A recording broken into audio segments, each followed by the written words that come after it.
Hello there, and welcome to the Nutrition Diva podcast. I'm your host, Monica Reinagel, and I am bumping the topic that I originally had planned for this week in order to respond to a breaking news story that has caused some concern.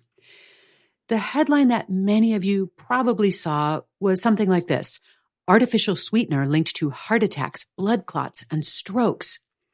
Okay, that's already pretty alarming, but some news outlets sought to up the SEO ante even a bit further by identifying that sweetener as being one that is commonly used in keto foods or products that are pitched to those following the ultra-trendy ketogenic diet. Let's take a closer look at what researchers found, what we still do not know, and how this information might apply to your own health risks and your dietary decisions. The paper was published in the journal Nature Medicine by an international consortium of researchers. It was funded by the NIH, as well as a variety of European foundations and agencies, and it actually described a number of different studies, all leading to the conclusion that intake of erythritol, a popular low-calorie sweetener, was associated with an increased risk of forming blood clots, which could lead to an increased risk of heart attacks or strokes. This whole thing started with some blood work that was done on about 1,200 people as part of a study that was looking at cardiovascular disease risk over time. And the researchers detected the presence of several compounds called polyols. They're also commonly known as sugar alcohols in the subject's blood. And they noticed that the presence of sugar alcohols, especially erythritol, was associated with an increased risk of heart attacks, strokes, and deaths. They went on to find that same association in two further large study populations, and the effect was linear, meaning the higher the erythritol levels in the blood, the higher the risk of cardiovascular events. Those in the top quartile, the ones with the highest levels in their blood, had 3 to 4 times the risks as those in the lowest quartile. How did we get here? Many sugar alcohols, which include sorbitol, xylitol, and maltitol, are naturally occurring in the food supply in very low amounts, but they're also synthesized and used in food manufacturing to make sugar-free products, such as gum, candies, soda, artificial sweeteners, and other processed foods. Sugar alcohols taste sweet, but they're not metabolized by the body as sugar.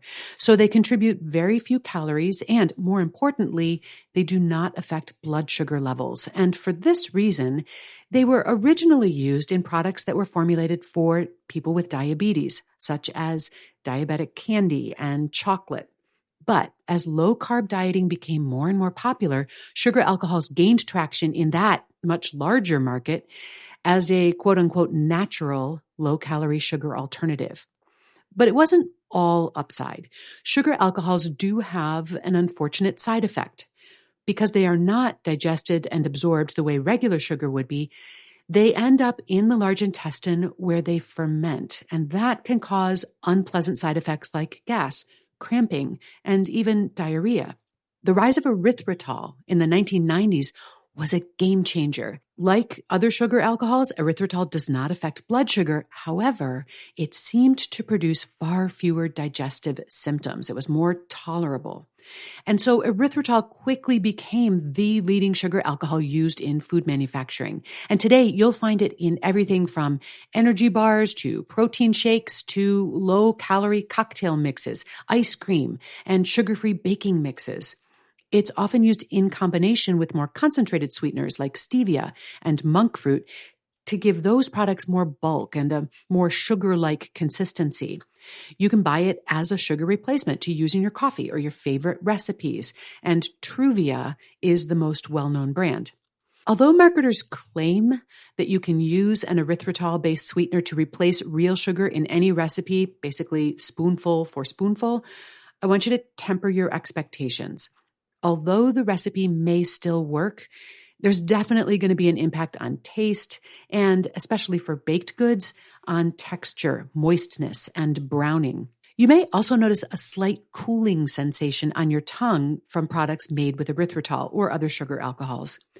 And despite the fact that it is generally more tolerable than other sugar alcohols, if you consume enough erythritol, you may still end up with a rumbly tummy. Due to its popularity, we are definitely consuming a lot more erythritol than we used to. According to dietary survey data, people may now be consuming up to 30 grams or an ounce of erythritol every day. And you may not even be aware of which products contain it. Because erythritol occurs naturally in foods, albeit at 1,000th the levels that it's commonly used today when it's used as an ingredient, but the FDA doesn't even require manufacturers to disclose erythritol in the ingredient list. Now, of course, any ingredient that is widely used in food manufacturing must be safe, right? And indeed, erythritol has the status of a GRAS, that's generally recognized as safe ingredient. And human studies have shown no ill effects, beyond maybe some rumbly tummies, in studies lasting up to 4 weeks. But what happens over longer periods of time? There aren't a lot of data, except maybe the data that are starting to emerge out of the ad hoc experiment that's been unfolding over the last 20 to 30 years as erythritol has become ever more ubiquitous.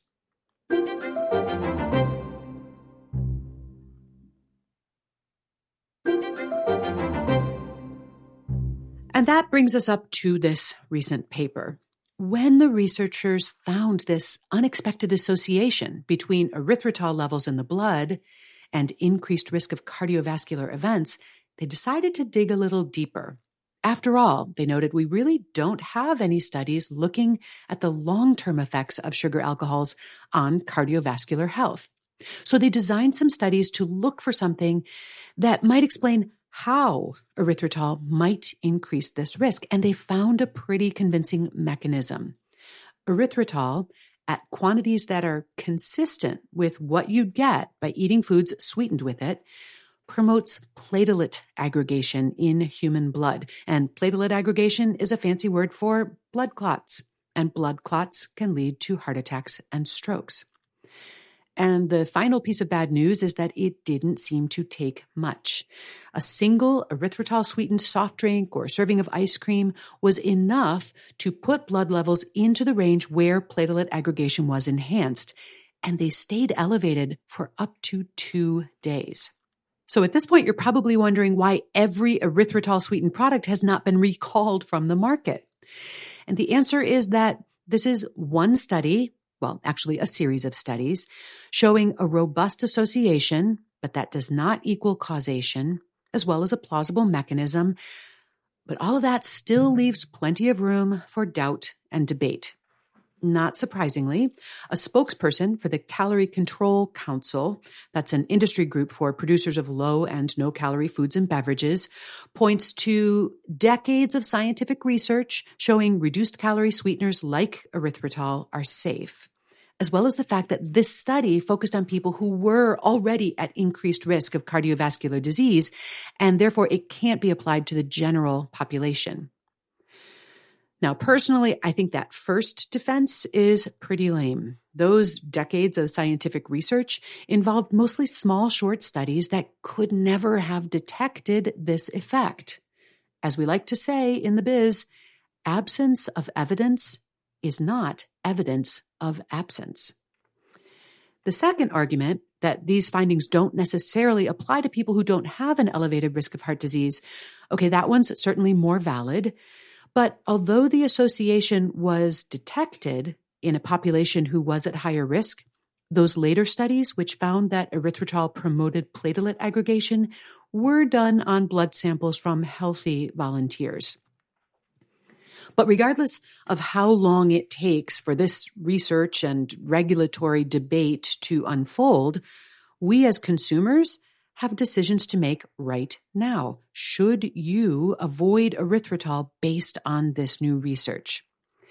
And your answer will depend on your own personal risk tolerance, as well as what benefits you feel erythritol is providing. Is having access to this non-caloric sweetener critical to maintaining your blood sugar or your body weight or your quality of life?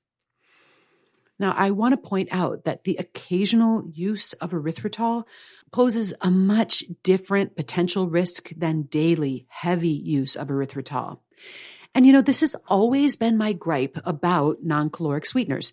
Because we perceive them to be consequence-free, we often consume them quite immoderately. We may actually eat and drink a lot more sweet stuff than we would if those things contained actual sugar. And meanwhile, these artificially sweetened foods and drinks usually aren't adding much nutritional value to the diet, and they may well be displacing foods that would. So even if you don't find this latest research particularly alarming, or you favor a different non-caloric sweetener that is not currently under the media microscope, I would still recommend consuming artificial sweeteners and foods made with them with the same degree of moderation that you would apply to their full sugar counterparts. The recommendation for added sugars is 25 grams or less per day. If you're using artificial sweeteners, the equivalent for that would be about 3 packets of sweetener. Alternatively, you can simply limit yourself to 1 sweetened food or beverage per day. So 1 can of soda, or 1 sweetened tea or coffee drink, or 1 dessert. And then do your best to avoid added sweeteners otherwise.